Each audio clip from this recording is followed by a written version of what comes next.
We is us, and also French for yes. You know what time it is. It is time for Vince Gilligan to make his once-in-a-decade return with a new show that somehow does it again. Yeah, judging by these first 2 episodes, I think this one's going to be a real good one. As a premiere, this is easily one of my favorite premieres of all time. It's up there, like, I think most recently I would compare it to Severance, where you watch the first episode and you kind of just have to see where it goes, right? It really seems like that kind of show.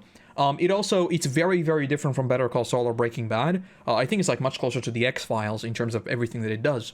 But the way the characters are written, even by the end of episode 2, I can see that this is a Gilligan show, you know? I think I can already see where it's gonna go and the way all the drama is going to unfold, but I am here for it. Like, after these first 2 episodes, I'm glued. I think this is gonna be a very fun ride. I've also went in mostly blind. I was kind of thinking about maybe doing a kind of analyzing series on the main channel, which is kind of like a play on the overanalyzing thing, but I kind of decided against it. So today I just want to yap about what I liked, some of the Breaking Bad references I already saw in all this, and then maybe leave the overanalyzing for later, because I know Gilligan has already spoken about the show. I saw an interview where he was saying that, like, he doesn't want to write bad guys anymore and that he wants to write, like, happy characters.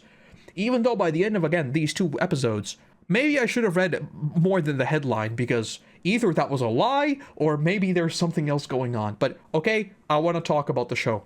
Right from the get-go, the countdown that begins and the whole alien thingy that happens, oh my god, another show that has just been made for me and I didn't even know. So one of the things that I absolutely hate about modern television is the lack of alien fiction. We need more good alien fiction, not just a random invasion that doesn't make any sense because we should all be dead, but something like this, where they receive a signal, they think it's a signal, no, it turns out it's actually DNA, and then they start running the tests, and it turns out to be some kind of weird hive mind virus, or whatever it is. The way all of that unfolds throughout this episode, I think that is easily, in terms of like cinematography and everything else, the way the virus is actually done is, it's a better showcase of how an apocalypse happens than 90% of apocalypse shows.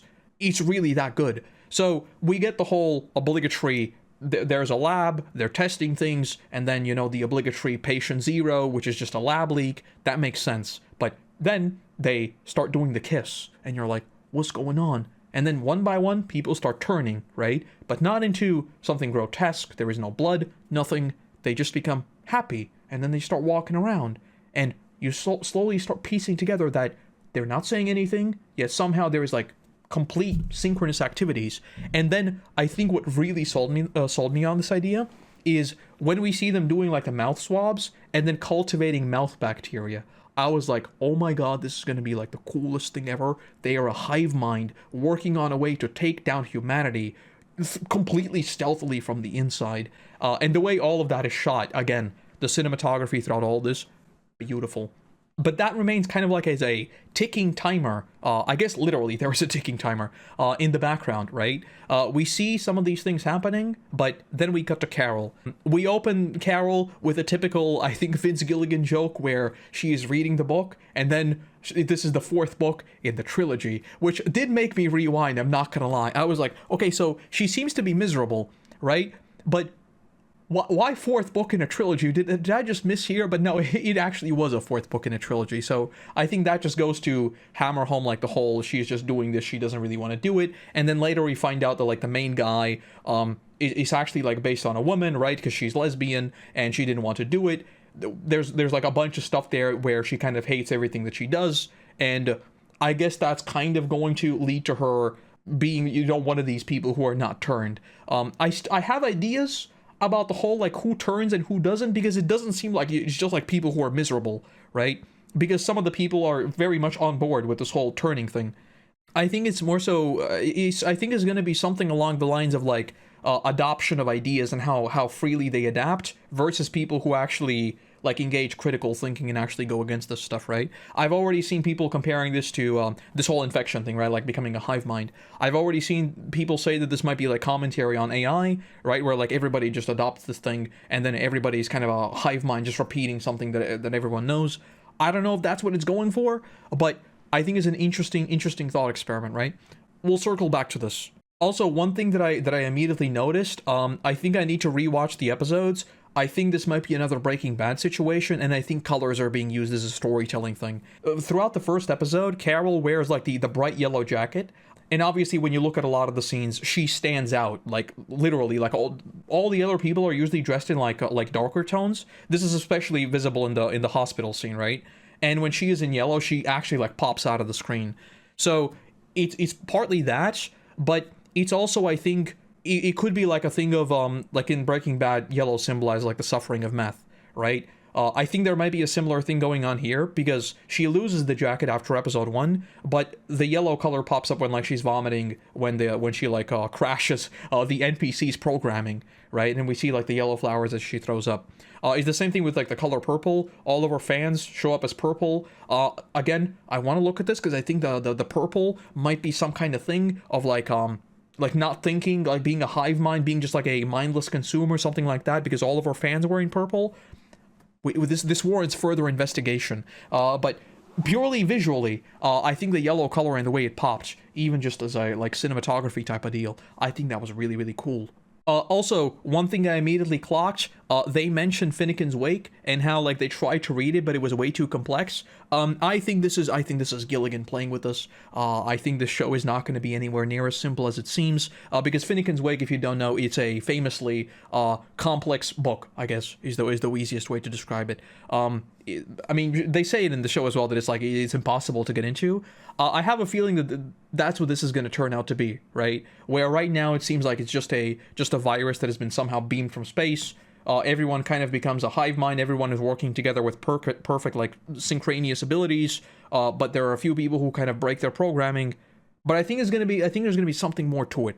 Returning to what I said about the whole ticking timer thing, one thing that I loved is actually, I guess, what I would call the first big climax, right, in the bar scene. This one is one of those, like, I noticed it. I don't know if everyone notices, but actually noticing it in the background is one of those great things where it's already building suspense, even though the scene is not really building suspense. The moment Carol exits the bar, you can see the screen suddenly go to breaking news, and then an airbase has been shut down, right? And then they go out, they see the planes flying in formation, and they leave like unironic chemtrails, I guess, right? Which, as we now know, was dispensing, presumably like the cultivated mouth bacteria, or however it's spreading, right? So that was just a great way of already, if you caught the clues along the way, you're like, oh no, it's happening. And of course it does in a few seconds. One thing that I found a little bit weird though is the car had the breathalyzer, right? And I thought it was just them being quirky, but she got out of the car because she had like alcohol, right? So are there cars where you need to like do a breath analyzer to even start the car? Is this a thing? I've never seen anything like this. Fascinating. It's probably a good idea too. Also, completely random note, when we see the chemtrails go over, right, and then Helen starts also like convulsing, she just falls to the floor, right, like straight up knocked out completely. And shout out to Pluribus for being like one of the only shows I've ever seen to actually handle falls seriously, right? And I think this is going to be a whole thing throughout, where these small actions and small crash outs from Carol are going to cause like untold numbers of deaths, right? We already see this later on, where it's like she's killed like millions of people with these crash outs. What I mean by that though is usually when shows do this whole thing of you sort of just convulse and you fall over, mostly you're fine. But no, in the real world, if you just fall straight down, most likely you're going to die, because you're going to bop your head and you're going to get brain damage, right? They're super accurate with this, because she gets like, I think it's called like raccoon eyes, right? Where you have like, there's like bruising around your eyes, even though your eyes were never hurt. It's indicative of severe brain damage. That's how she dies. I'll be very curious to see how they do these sort of mundane things that cause death, right? Because when Carol crashes out and she crashes the NPC's programming, they might be doing mundane things, but they might also just straight up die, right?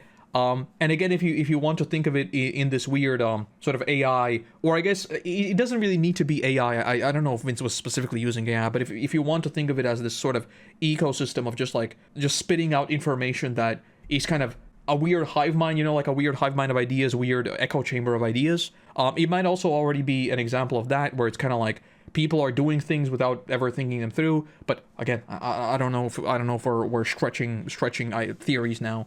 One thing that I found incredibly suspect though is the specific mention of she like gets home, right? all the guys, they do, which by the way, that shot was beautiful. Like when they all pull out in the cars and do like this perfect synchronous exit of like the driveway. Cinema. Love it. I love seeing them move so cleanly. It's actually, you could put this in a TikTok video and get millions of views. Oddly satisfying scenes, right? It's just people moving like this. But initially, they say there are 11 people in the world like Carol, right?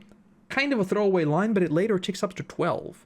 And I'm already wondering, why did that happen? They say it just took a while to get to them. I'm not so convinced. I'm wondering whether or not like Carol's crash outs or something like one of these things might be creating more of them, right? Where you reject the idea of this hive mind, you reject the idea of blindly following whatever they're following, right? And suddenly you like wake up another person, right? So if this is, again, the idea of this just being people blindly following something, well then someone rejecting this idea might be waking up someone else, right? I think that might be interesting. It's done in a sci-fi way, so it's not like you convince the person in front of you. I think if you convince just like the person in front of you, that'd be kind of boring. If it's someone like on the opposite side of the world randomly wakes up, I think it's just way more interesting with something like this, right? And obviously in episode 2, I'm just gonna jump ahead. In episode 2, there's the guy who is fully embracing this utopia and he thinks it's like a fantasy, right? And I feel like that's going to be the natural counterweight to this, because for a lot of people, the natural question is, well, things are working real well. I'm surrounded by NPCs and I'm the main character. Why change things, right? So he might also be the force to kind of pull them back into this fantasy, right? We'll circle back to them, but I just find that very, very suspect. Episode 2, though. Episode 2 begins with what I would describe as utopic dystopia, right? Where the woman, she is super dirty. She is like in this, I don't even know what to call it. It's like dirty clothes. She looks like disheveled and stuff, right? But she casually just walks into the plane. Everything is on fire. They just stand there as the plane literally takes off like centimeters or however close they are. Just stand there, right? And the whole scene, it gives you like this incredible whiplash that it's so well done. I don't even know how well to describe it. It's just like this well-oiled machine that has been put onto sheer chaos. And the imagery of that, great cinema. Just very, very interesting to just watch. But of course, Carol then wakes up and gets to the whole grave digging thing, right? And the pirate lady shows up, which is of course a reference to our book. And again, where I was immediately suspect, she dresses up as Raban, I think the name was. But of course she knows that like Carol was lesbian, right? So she actually dresses up as the true version, and then we know that Helen's memories were actually merged with them as well, right? The reason why I find that suspect though is because they claim to be these super like your life is yours, yada yada yada yada. But then they show up with something that is not just like neutral or like whatever. They show up in something that is vulnerable for her, right? So I do think there is an insidious thing going on where they want to convert them while trying to be this like, we're not doing anything, we're just trying to help you thing, right? Very, very suspect about all this. And again, the fact that the people tick up, very interesting. Very, very interesting. I find all of that fascinating. They then arrange the whole meeting with like the like-minded people who speak English as like a second or third language, right? They get on Wayfarer planes, which is a Breaking Bad thing, so that's a fun little Easter egg. But where I really locked in is when we see the sixth guy arrive, which is like the presidential plane, right? The Air Force One, whatever it's called. Air Force One might be something different. I vaguely know about these things, but he is like the epitome of this. He's just living a fantasy. Like he's just having a good time. And this is where I was immediately starting to ask the question of like, are basically all 6 of these characters going to be different coping mechanisms of what's really going on? Because I know a show like Last Man on Earth, right? That was a comedy, but it kind of explored this angle as well, where it's kind of like a lot of people tend to fantasize about this stuff. Like, if I was the only one on the planet, I would go into like the presidential suite and I would do this and do that and do this and do that, right? And this is another show that's kind of exploring one angle of that, where this guy is just kind of, yeah, I mean, what's so bad about that? But then someone else is, wait, they seem to be happy, right? They're a hive mind. I kind of wish I could join them. And then someone else is kind of crashing out at Carol, that Carol just going against the system is causing them to die. It's just like very, very different ways of looking at this whole thing. And Carol seems to be the only one who is actually who actually wants to go against it, but every single time she finds out that going against it, she has killed hundreds of people, thousands of people, millions of people. It is kind of like it's already beginning to weigh these philosophies. In the long run, though, I think what this is basically going to become is discussions basically from all sides about how you deal with this proposed fantasy, almost, right? So the NPCs, right, the ones that have been infected, we've already seen them that they can't deal with disagreements, right? When people disagree, they immediately shut down, right? Almost like the internet, right? They can't see complexities or nuance. Almost as if that's what the show might be about. But they can't see nuance, right? So I think functionally what is going to become is we're going to have these different factions of, I want to join the NPCs, right? Or the paths, or call it whatever. I just want to live in my fantasy, and I don't really care about this. I want to reject the fantasy and cause people to wake up. I want to cope that the fantasy doesn't even exist, right? Like she sees with the son, like your son, clearly an NPC, talking about like surgeries and whatnot, but no, he's still there, right? I think the whole thing is eventually going to stem into like a game theory-esque thing where they're trying to sort of pull each other in different directions. I don't know how it's gonna play out, because I can almost like the way I think about it immediately, I can see how the conflict might develop, but I could also kind of see how the conflict is just stopped by the simple fact that most of them are just kind of chilling, and Carol is the only one who can cause them to crash out. Right? So unless we learn of another mechanic to cause them to crash out, or maybe someone else wakes up, which I suspect someone might, because Carol crashed out again last time another person was added. I think there might be a 13th one. Alright, I've rambled in circles, so I want to summarize my theory and what like I want to see next, right? So Pluribus, I think it literally means out of many, one, or we is us, or something along those lines. Basically, collective mind, collective thinking, right? That's what the hive mind is, the infection. And what I think the show is trying to be in like very, very big strokes is showing the dangers of just adhering to some kind of collective thinking and not really thinking for yourself, right? Because when we see mild disagreements, it causes a complete breakdown of the group, and the group begins to collapse fundamentally, right? Which I think, I mean, to an extent you could say that's pretty much what we're witnessing in society right now, right? Like disagreements kind of cause entire groups of people to literally implode, right? So I think it's something along those lines. And then I think, like I said, where when you have these disagreements, someone else, just one person out of millions, might change their minds, and slowly but surely, through this crashing out at each other, through finding some kind of compromise, people might begin to see things differently, right? Which may or may not also be why Carol actually goes with the guy, right? She stops the plane and she's gonna go with him, presumably, and not just crash out. This might be a thing of her wanting to see his perspective, right? Because his perspective is completely different. He wants to live in this fantasy. She says, bro, we're living in like we're surrounded by NPCs. Everyone is kind of dead, right? Like their individuality, their free will was functionally stripped away, right? And whatever they say about like this is good, well, who knows, right? They can't answer. Like they never got a choice.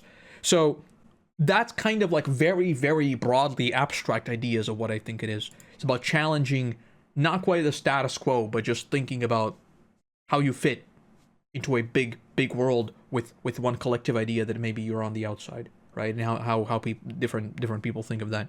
I think there are 8 episodes in total, 9 episodes in total. So we'll see what happens. The next episode titles are Grenade, Please Carol, and Got Milk.